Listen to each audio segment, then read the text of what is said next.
everyone, and welcome to the International Women's Panel. My name is Shanae Bitna. You may know me as Shay on NSU campus, and I will be your host today.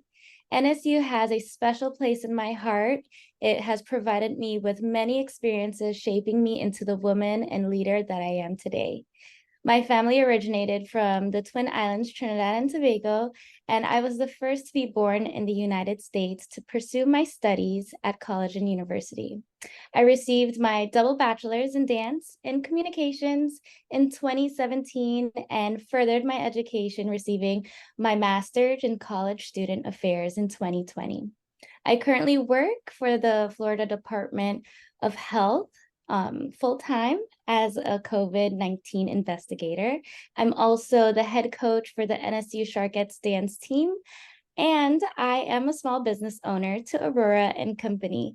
This is my 10th year with NSU, and I'm so grateful to have been a student, leader, mentor, educator, and today your host.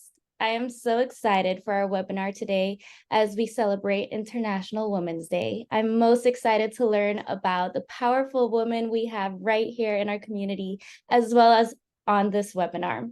So let's get to know our speakers for today. Okay. All right, and today we have Layla Sultan Khan Valeri. She is an NSU alumni from the class of 1984. She has a multifaceted career involving counseling, psychologist, training consultant, conference leader, facilitator, educator, writer, florist, political activist, and lastly, a diplomat to her home country, Trinidad and Tobago, for Canada. Throughout her career, Layla has written 3 books, Success in Examinations and From a Point of Love, a healing meditation for Trinidad and Tobago in 2012, and The Birthing Goddess of the Woman Who Women Can Reclaim Their Legacy of Natural Pain-Free Childbirth in 2016, based on her own life experiences. So let's say hello to Layla. Hello, I'm Lila. Lila, sorry. I apologize. And our other speaker, Angelique. Angelique is an NSU alumni from the class of 2003. Here she attained her master's in human resource management. She followed in her mother's footsteps, attaining a Bachelor of Arts degree in English and psychology from the University of the West Indies. In the last 20 years, Ms. Bobran has worked as a facilitator and program coordinator with the McClay Consultant Associates, conducting personal and professional development programs for the multinational companies as well as other organizations, primarily in Trinidad and Tobago, Barbados, and the Caribbean. These include financial institutions, energy companies, medical facilities, and national sporting bodies. Sorry. So let's give it up for our speakers today. Hey. Hi. Okay. Okay. First of all, good afternoon, everyone. I feel very honored that Angelique and I have been asked and given the opportunity to share some of our experiences with others. This is a pleasant surprise for me, and we're thrilled to do it. I have to say that, yes, my 3 children and I all graduated from NSU. So we are an NSU family. My son, yeah, my son graduated with a Bachelor of Arts, Bachelor of Science in Business Administration. My daughter Angelique, like I said, she graduated with Human Resources, a Master in Human Resources, and came back to Trinidad to help me build a company, a very successful company, actually. And then my youngest daughter, well, she started her studies in utero. I'll tell you about that later. At the NSU. While I was pregnant, she was there. And she completed her Bachelor of Science in Environmental Studies Then she went on to get her master's and then her doctorate in conflict analysis and resolution. So she has the best job now as president and CEO of Global Ties, doing citizen diplomacy and great things. So I'm very proud, and I think NSU should be proud of us too, because we are an NSU family. So Definitely. we are happy to be here. All right. Good afternoon. I'm Angelique. I'm with this lady. She's made me a lot of what I am today, and we are really honored to be here. Thank you for having us and for hosting us and for having this chat about women in leadership. I mean, there's a lot to say. I didn't know where to start, so I was just gonna I believe Shay that's has my role model right there, right? Because she has always been, there's so much about her that has made all of us completely fearless. But the NSU experience, I think, has really shaped the way our family thinks. And I think that we're fortunate. We're fortunate that we were able to all go to NSU and have successful professions afterwards because of the foundation that was laid both at home as a woman and in the work and at work, what we decided ambitiously and what we wanted to do. So we are happy to share any, insights or, if we have tricks of the trade, we'll sure share it. Okay, Shay, what would you like to find out? Yeah, so we do have a couple of questions today. And the first question is, all three of your children, as well as yourself, has been very successful in their lives, industries. What are some values that you have instilled in them? All right. Well, there are many values because that I have instilled, but I'll talk about the major ones. And the major one for me was always for them to be kind and respectful to everyone. Be kind and respectful to everyone, regardless of their stature in life. And also to be discerning so that when you are choosing a friend, you choose a friend with values that are similar to yours. They're both important.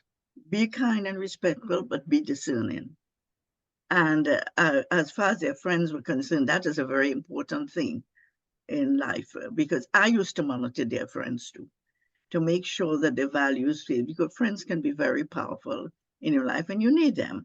Another thing was to take responsibility for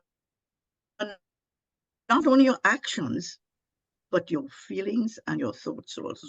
I used to always tell them, take responsibility. Don't blame anybody else for what happens to you. And to live your life with integrity. And that means being honest and authentic, because when you're authentic, it builds trust. And that helps you to be successful with all your relationships. So be authentic and build trust. That's important. Spirituality is a very important thing too. And when they were young, I ensured that they went to church regularly and did all the things. But afterwards, I allowed them to develop their own, and I encouraged them to develop their own connection with their divine creator. We had always had family prayers and meditation. I introduced them to meditation. Actually, if there's one thing in my life that has really helped me, is meditation. It helps to keep me balanced. I've been doing it for more than 40 years, and it really has helped me. I wish more people would do it. I know Angelique does it too. They all try to do it. But that spirituality is important. And I'll just talk about two other things. I always encourage them to be a 100%er. Whatever you're going to do, give 100% to it. Some of them give 120%, 150%. They would go to extremes. But I always encourage them not to give less than 100% if they can help it. And then, very important, I felt, was to instill in them a sense of gratitude rather than entitlement. This way, they're thankful for whatever comes their way, whatever they get. They don't feel entitled to get something from their parents, the church, the community, the government. You have to earn it and be thankful for whatever comes your way. And that gratitude is important. Now, so those are some of the things that I tried to instill in them, but not just by talking, by living it myself. I live those values. Actually, up to now, I still write my gratitude journal every night. Before I go to sleep, I have a journal. I write 5 things I'm grateful for, and that helps me to go to sleep with a good mind, positive mind. So to do it, you have to live it. Not only tell them about it, but you have to live it so you can role model it and they can see how you will be successful in it so they can do it themselves. Yeah. Okay, those are the main things. But there were lots of other things I had to teach them, I'll tell you that. Oh, that's a beautiful list of skills and, life lessons to shape and build children. And look how amazing, your children have come today. And for Angelique, I do have a question for you. What is something that you've always admired from your mother and has impacted your everyday life and successes? Okay.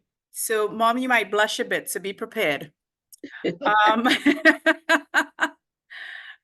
she talked about a good few of them in terms of the values. One of them that I really admired was her fearlessness. Growing up in the Caribbean, and in the time that she grew up in, she wasn't allowed to get an education. She just charged forward and did it.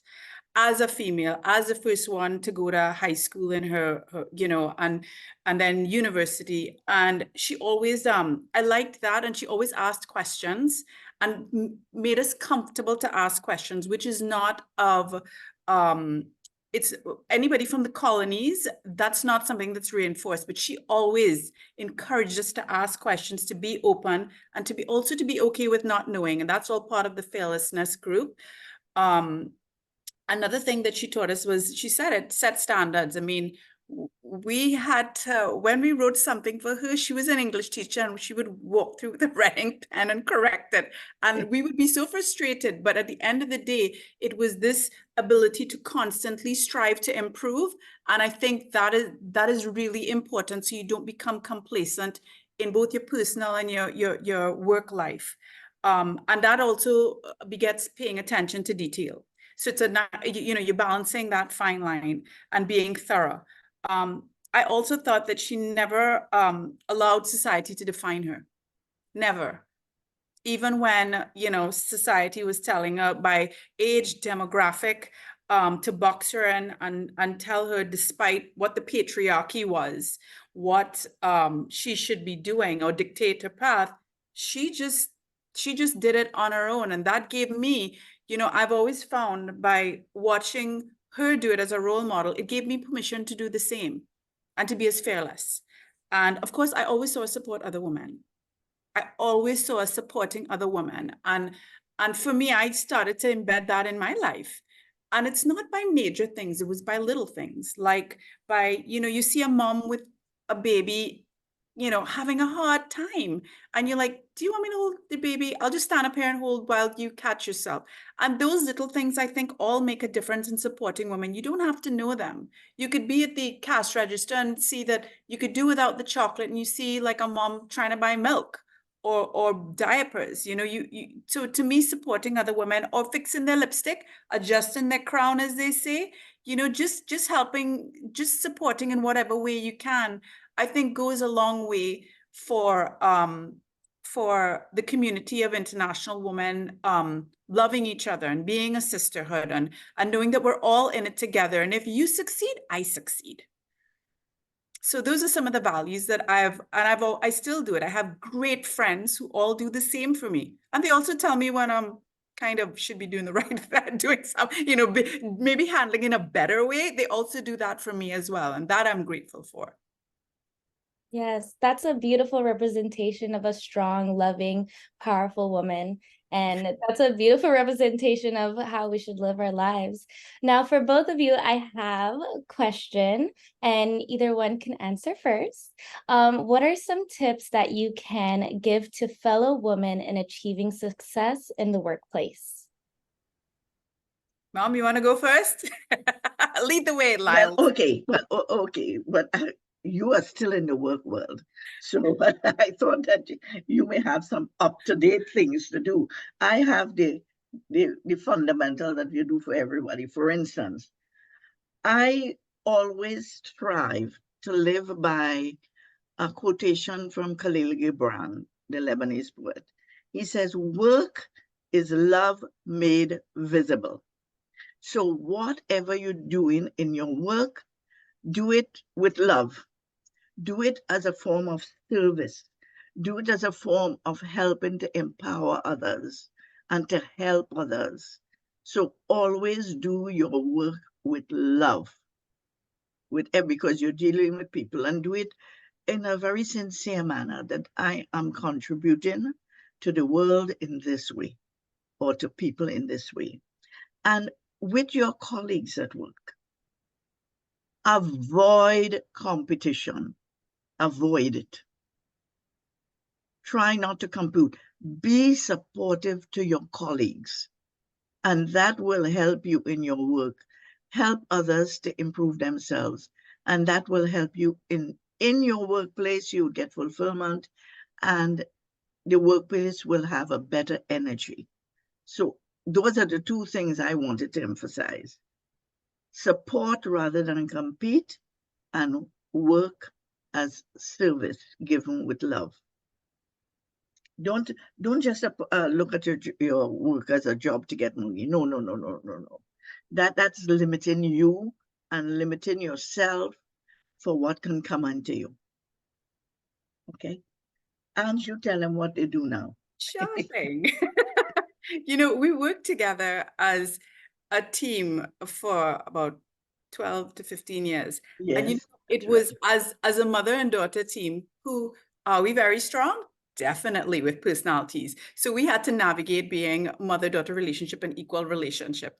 And I think what really helped two of us is the ability that we gave each other to speak our truth. And I think that's important on the workplace. Speaking your truth and showing up as your authentic self. And that means that, okay, you don't always show up the best one day, and being okay to say that, or also, but speaking your truth in a kind way. I think that's one of the things, Mom had alluded to kindness. And I think being true to yourself, if you really don't know what it is that drives you and makes you happy, and that takes a little bit of work, that takes introspection, doing that too, so that when you knowing who you are and knowing your values and knowing what's important to you, when you stand up, when you show up to someone, the whole public and yourself, people, I think it's really important that you speak in your truth, that it's coming from a deep place. It's not coming from superficial that somebody told you. I think speaking with respect, I think it's also great connecting, having a network of women who can share experiences. I found in the workplace there was a lot of mansplaining. I would show up for a job and I'm the lead, and I would explain it. And then the man next to me would then have to explain it again to the CEO. And I would just sit down there with a smile on my face going, I'm being mansplained. Okay. And what I learned from that is learning which battles to fight. Learning which ones I'm like, okay, do we want this job? Yeah, I could probably do. The higher good is that if I let him explain and then I'll explain again, but don't get super offended or correct them, because that's how they can understand it. So I held back a lot of quick judgment to be able to say, well, what's the best scenario for this particular scenario? I mean, there was a time once when I walked into scenario as a woman, as an HR consultant, and I went there to mediate, and the lead guy goes, oh, are you here to take, you're here to transcript and take notes. You're the secretary. And I looked at the CEO and was like, what am I doing? I was ready to get up and leave. But I said, look, I have an opportunity to either do good I said, no, I'm not. I'm actually here to mediate. So when you're ready to, and he said, he kind of gave me a look like, don't say anything. Just, he said, don't say anything. And then I said, look, I am here to mediate. And then we moved forward from there. But the truth is I could have reacted right away and I just chose. So one of the things I found on the workplace is that I spent more time listening. I listened, chose my words correct, really, I thought about the words I wanted to use and the response that I wanted, and therefore that helped me choose my words. Sometimes I deflect with humor too, but appropriate humor. Something that can lighten up the mood because we take ourselves so seriously at work. And if we're not enjoying it, I don't know why we're showing up at the first place, because we might as well enjoy while we're here in this time with your work family. And I think also being able to give solutions. So you're listening, you're combining the ability to combine other people's ideas to be able to make a better quality of solution, I think is a real skill that women need in the workplace. And we do it all the time at home. We do it with our kids. We do it, navigating family. I think it's a real add value skill set that is taught socially and not necessarily taught at school. So those are some of the things that I found has helped me at work. And I build really strong networks with strong women who are willing to speak their truth. So those are some of the things that I do. I still do today. Yeah. Thanks, Well- Mom. Get validation from your mom. Those are amazing tips, such amazing tips. And it's a really great transition into our next question for you both. I know you mentioned like some of the struggles that go on and, having patience and choosing your words wisely. What are some challenges you faced in your adult life or here at NSU, and how did you overcome them? Oh, well, I would tell you right off the bat, my biggest challenge throughout my work life has been maintaining a balance between my work life and my family life. That is an ongoing compromise that I've always been making. That has always been my biggest challenge. And I want to tell you about the biggest one I had. And that was when I was pregnant and completing my master's in counseling psychology at NSU. I didn't know I was pregnant until afterwards because I was so happy at the university. My husband thought I was just putting on weight because I was a sedentary lifestyle. I was sitting down studying all the time, but I was really pregnant. And that was at age 45, okay? And it was quite a challenge for me because I was going to have this baby. I felt if I was given the opportunity, Angelique was already 12 years old, and she could have used a new Barbie doll. So if I had a baby, it would have been helpful. But I was not going to give up the chance, and I was going to use this opportunity to do it the way I wanted to do it and have natural, pain-free childbirth. Because I believe if God gave us the power to have a baby and to have that gift of a beautiful child, He didn't intend us to have any pain. Work hard at it, labor, but no pain. So anyway, I plan to prove it. I was at university, so I had at NSU, I had the opportunity to do as much research as I can. And I did, and I read everything, and I researched everything that had to do with natural childbirth. And I was on my way. But to manage my life and keep my balance, that was a challenge. I was constantly juggling, preparing for the childbirth, my family life, my home life, my household duties, the needs of my husband, the needs of my children. It was a constant juggle. I was pregnant at the time with Athena. That is my last child. And when I said that she started her studies in utero, that was true.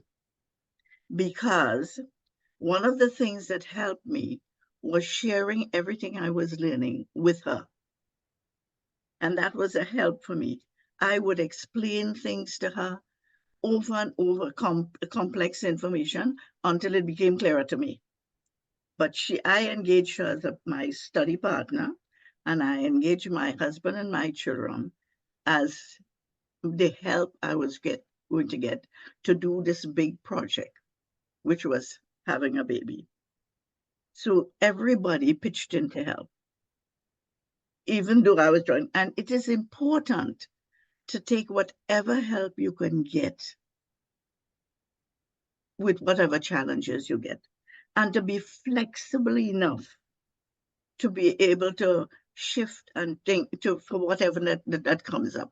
You can't always have it your way, so you have to be able to juggle and see what is more important and what is more urgent, and to compromise. And that took a lot of loving communication with everybody to get the help. It was a team project.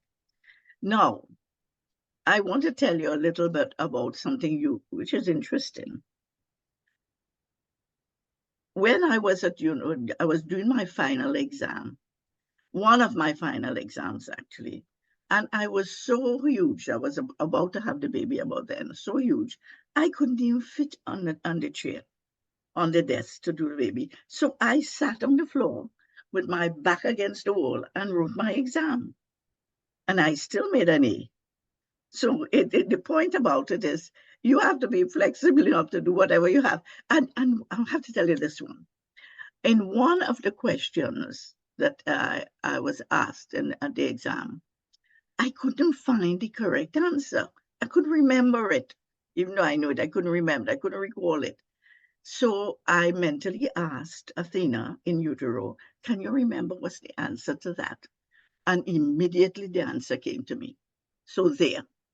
She helped me to get that degree, my first degree. And that's something to think about, And one of the things that it's important to do when you are balancing your work life and your family life is to have a checklist. And my checklist, up to today, my checklist is, what have I done physically to improve myself, my physical being? What have I done mentally? What did I learn? What have I done spiritually? Have I prayed? Have I meditated? Have I connected with my divine creator? And also, what have I done emotionally? Emotionally, what fed me emotionally? Music, dancing, art, my children, love. Do the things that feed you emotionally and purify some of your negative feelings. Work at it. You have to work at it. And that's where my meditation helped me, to work at getting rid of my negative feelings. And that will give you this strength, the inner strength that will empower you to succeed at anything you do. I am telling you, that has empowered me all my life. Check out physical, mental, emotional, and spiritual. What am I going to do every day of your life? And that will help you to deal with all the challenges you face. So I just wanted to share that because I think it was something a little bit different and good to share and simple to share. Okay, so that is one of the things that I felt was the biggest challenge, but it has always been a big challenge for women, I believe. Mhm. Yes. It has always been a big challenge for women, not so much for men. Maybe now, coming around, but that for me is one of the biggest challenges for women, to fulfill themselves by doing what is good for them, as well as to fulfill all the other things that they are called upon to do. So there you have it. Yes, thank you. Thank you so much. And for Angelique, I'll repeat the question one more time. What are some of the challenges you faced in your adult life or here at NSU, and how did you overcome them? Well, Shay, when I look at my adult life, it's both as a woman, we play so many roles. So one of them is our professional and then our personal. So in terms of like at NSU at the time, I was traveling every other weekend to go to school. So I was fully committed. I had some challenges, like my teacher, if I would come 2 minutes late to a class, like I would travel up on a Friday, Saturday morning I go to class. Friday night I'd go to class until 11 in the night, then go home and then come back for 8 o'clock. And if I got there at 2 minutes after 8, I had a lecturer who would deduct marks for me. And I was so mad at him at the time, right? I was like, he's like, because he said, you're not committed. I'm like, committed? I'm flying up there. I'm really, really committed. But I realized he made me say, no, nothing less than the standard of doing it and executing it. And that was good for me. It was good for me to say, you know what? No, just get it done, Ange. Just get it done so that I could have a grade point average. And I think mom spoke about it, asking for help. I think, feeling comfortable to ask for help.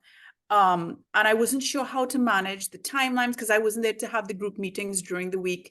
And I spoke to my lecturers, I spoke to I built a really nice group in my cohort, and they were all very supportive. And in those days, I mean, I'm saying it like it's back in the day with a horse and buggy, but really in those days, all they had was ICQ, and we only had email. We did not have the ability to be online and talk to each other the way we needed to. So I would have to do all my meetings and send it up via email, which was good enough at the time.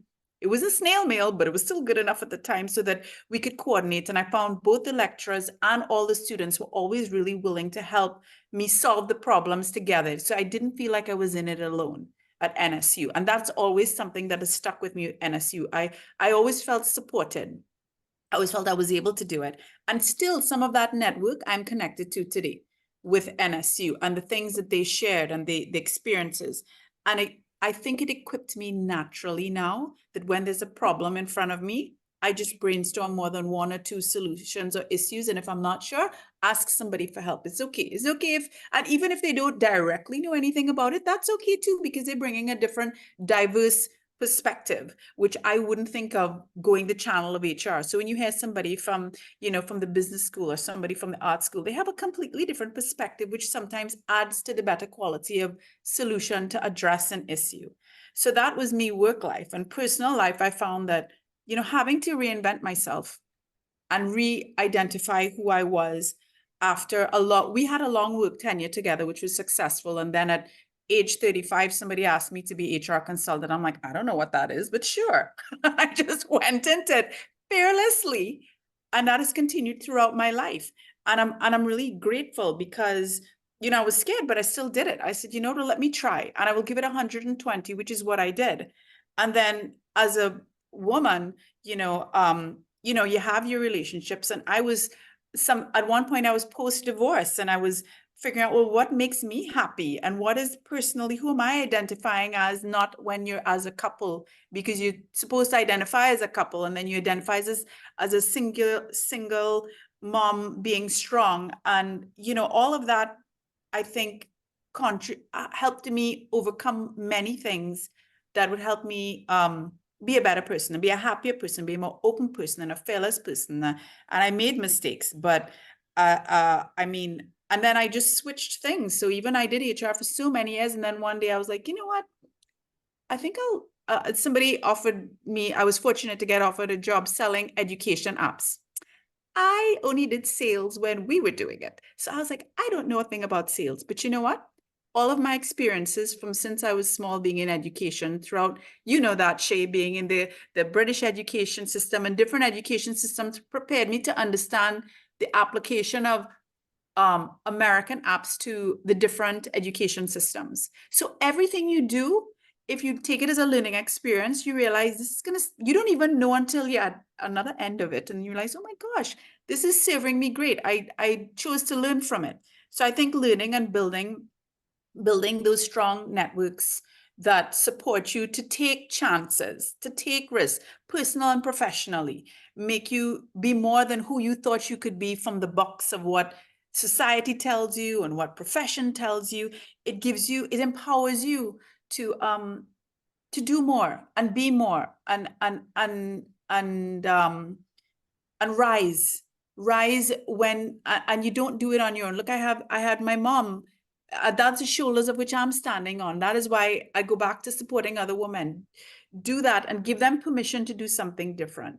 And it's okay if you make a mistake. I mean, we all make mistakes. Give people permission to do so, giving other women particularly permission to do so.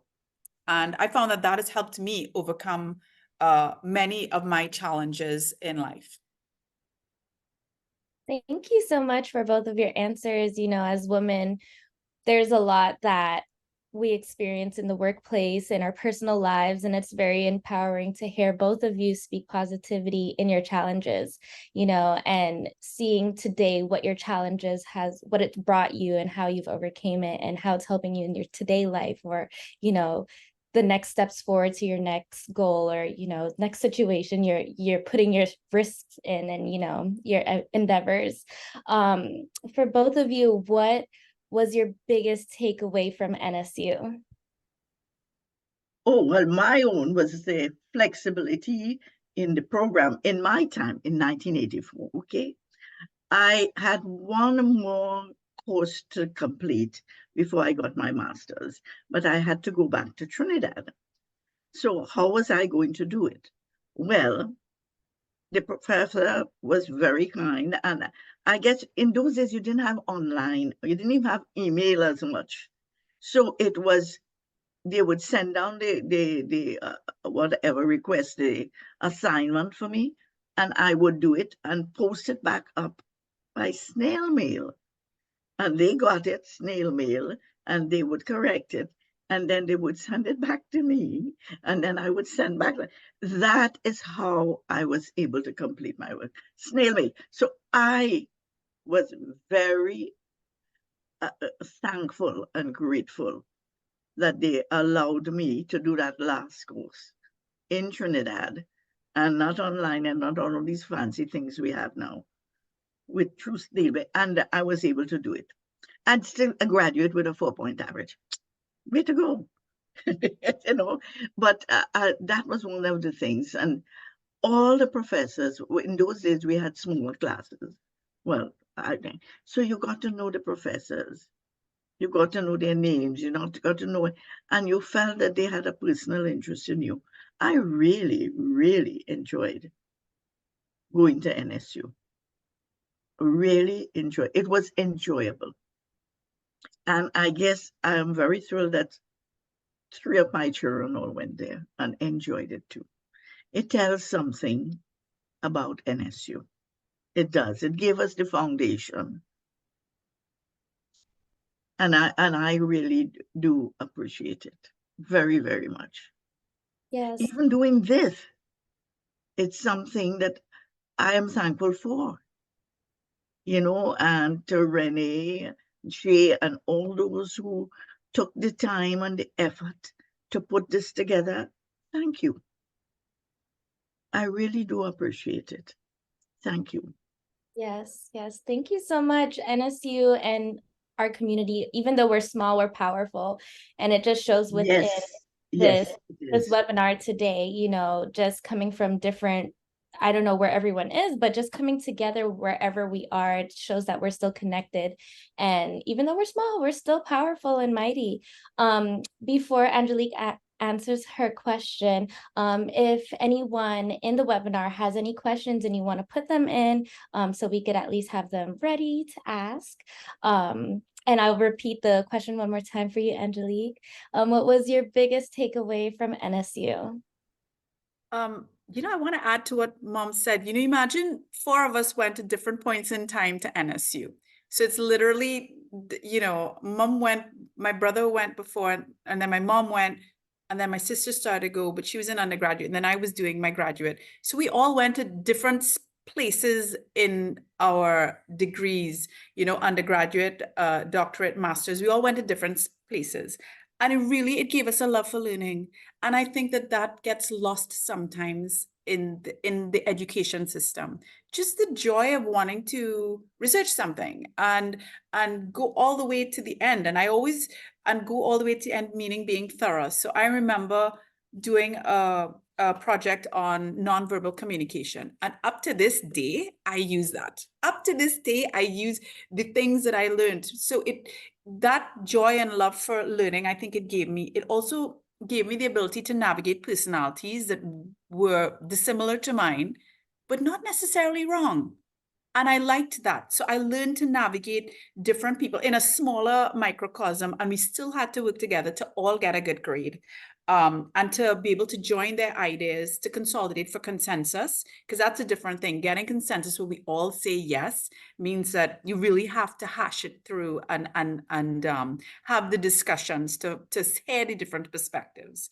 And it just showed me that there's no one right answer to anything. That's what it showed me. There's no one clear right answer. It is life.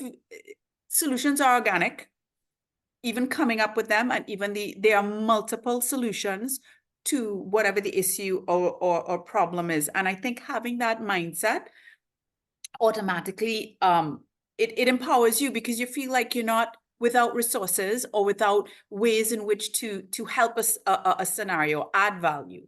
And it made me feel like I could do anything. That's why I was able to shift and pivot in my life, because as women, we have to pivot. Life will not always go our way. We're definitely going to get challenges, both on the workplace and at home. And we have to figure out, how am I balancing, like Mom said, how are you balancing your kids and still getting your work done? But wait, you have to do dinner. What you doing for tomorrow for dinner? Or do we have enough groceries? Who's picking that? You're navigating all of these things. And of course, when you go to bed, you're making a list in your head. So you're not going to bed at 8. You might go in your bed at 8, but at 9 is when you fall asleep, because you're thinking of all of these things, because we are always organizing for all of our different roles. And I found that NSU helped me make the list, compartmentalize, figure out, ask for help if I needed to. It just gave me this love for learning and making things like a jigsaw puzzle, thinking, all right, so we could figure this out. I could do it. I may not be able to know exactly how to do it, but I could get help and I could do it. So it made me Getting feel help is important. Being Yeah. willing to ask for help is important. Yeah. Very, very important. Even though we are strong, we still need help. I wanted to share one quick thing, that a big challenge I had in my diplomatic, when I was in the diplomatic service in Ottawa. And I had to get it's a team. Your family must be like a team. I had to tell them, listen, each one of you will have to play the role of a diplomat. Don't go shooting off your mouth and saying what you think and what is your opinion, because they're going to say, oh, the daughter of the diplomat said this, or the son of the diplomat said this, or no. You don't take part in it. And I had to lose, and they were upset. They say, so I can't say what I want? I said, no, not in this job. You could say it when you get home to me. And that was a difficult thing for them to understand, even for me, because I lost my identity. People no longer knew me as Lila Valère. They knew me as, oh, she's the ambassador from Trinidad and Tobago. So I had to be able to give up my identity and not share my personal opinions and speak only for my country. And to get my children and my husband to do that, that was a challenge, I'll tell you that. But it just tells you that in life, you have to be flexible enough to do what is necessary if you want to keep your home and family together. And I have to tell you that keeping your husband happy is not an easy thing all the time. But I am married for 60 years to the same man. So something worked. Yeah, can I add to that? It's really, they think it's happily ever after. Being the challenge of, we're the princess generation, where we've been taught to have this, princess like, happy ever after. And it takes work, and and work means you've got to know yourself well enough, do the work within yourself, but also with your partner, with communication, so that it can work, because it's different people, it's a one-on-one team as opposed to a larger team. And you really have to do that constant, loving communication for understanding, as opposed to communication for judgment. And all those things, I think, really, the way, like, particularly Mom was a diplomat, so you couldn't say what you really thought. So you really have to think before you speak, which is a good thing. It goes back to my point about listening and then really choosing your words wisely. I mean, Shay, you must have that in what you're doing as well. I mean, I'm sure you have that. Absolutely. Right now, I coach around 20 young ladies, and sometimes, I tell them, the eyes are on you. You are an ambassador for the university. When you put on that uniform, they watch how you speak, how you walk, how you present yourself. You can't always say what's on top of your mind, on the top of your head. So definitely for me, as being the leader and the coach, guiding them in that right direction, I can definitely understand how difficult or how much of a challenge it is to be in such a position for Trinidad and Tobago and be the voice and be, that person that everyone's looking to. So definitely something I can relate to. And I'm sure a lot of people in our webinar today, thinking before you speak, having patience with yourself, and knowing when it's right to stand up for yourself as a woman, and I think that those are all beautiful answers to our questions today. And we do have 2 questions from the audience. The first one is, hi there. I am in such a awe of your tact, poise, and grace. I am aiming to become a powerful woman myself. However, I deal with heavy people-pleasing behaviors that come with being a woman. How do you navigate this? That's an amazing question. People-pleasing behaviors. Yes, well, I think that if you are authentic, it makes it, and you're kind and respectful, you will be able to do both. Be honest, and yet be what I will say in diplomatic too. Be honest. You can't lie. So you have to find a way to be honest about it. You say, well, look, I really cannot tell you the answer to that. Even though I know the answer, I cannot share this with you right now because so and so and so. So be honest. Even when you're pleasing people, be honest. And instead of being critical, find a way to focus on the good in people. And people will find a way to focus on the good in you. So rather than emphasize the negative, I know you have to help people, be supportive, but you could be supportive in a kind way. If you remember the word kindness, so you could, the right words will come to you. And if you're authentic, the right words will come to you. Go ahead, Ange. Agreed, Mom. I always find, particularly in the workplace where you have people pleasing, this is where, you want to avoid conflict. I have found that my approach to conflict, I had to debrief myself from thinking that conflict was bad. So therefore, I didn't feel the need to people please anymore. I was being my authentic self, but I did choose my language really well. So I use neutral language, such as, well, what is, particularly if you're having a discussion, well, what's the main outcome of this discussion? Why, what we really want to achieve. And when you keep people focused on the main outcome, it no longer becomes about the singular people pleasing of what other people want to hear. And then you can ask something like, ask a question, say, well, are you open to a different opinion? Because it may not be, but it can help. So let's look at maybe another way, because we all know this way to solve it, but let's say a different opinion. And if you ask a question like that, then you make it comfortable for people to share that is out of the zone of people pleasing and focus on the outcome. And when you get a group to focus on the outcome, it's less about personality and more about objective. And I find that that works really, really well from saying, well, I don't want to ruffle his feathers and I don't want to get her upset. It's more about, well, what do we want for this? Do we all want this outcome? And how many solutions do you think we want? And if you do that, that really helps. Yes, asking a question and the right question, that helps. That's definitely, I always tell people, whenever you think, ask a question, the right question. Good, Ange. Thanks, Mom. Yes, beautiful answers. And the second question is, do you think we will one day have a female president at NSU? Woo-hoo. Yes. What skills would be most important to serve that NSU community? Well, Good question. one that is inclusive. Your president must have good leadership qualities, but you must always also be inclusive. That is a very important thing. Inclusive means keeping everything together, a big team. That is what the leadership rule, that's what a president needs to do. Keep the team together and keep them moving. So I do feel it is quite possible that NSU can have a female president because they are putting out a lot of very powerful female graduates. There you are. I agree with Mom. And I think that you have to be really articulate and have a good communication climate. Oh, You yes. have to set that with the people around you.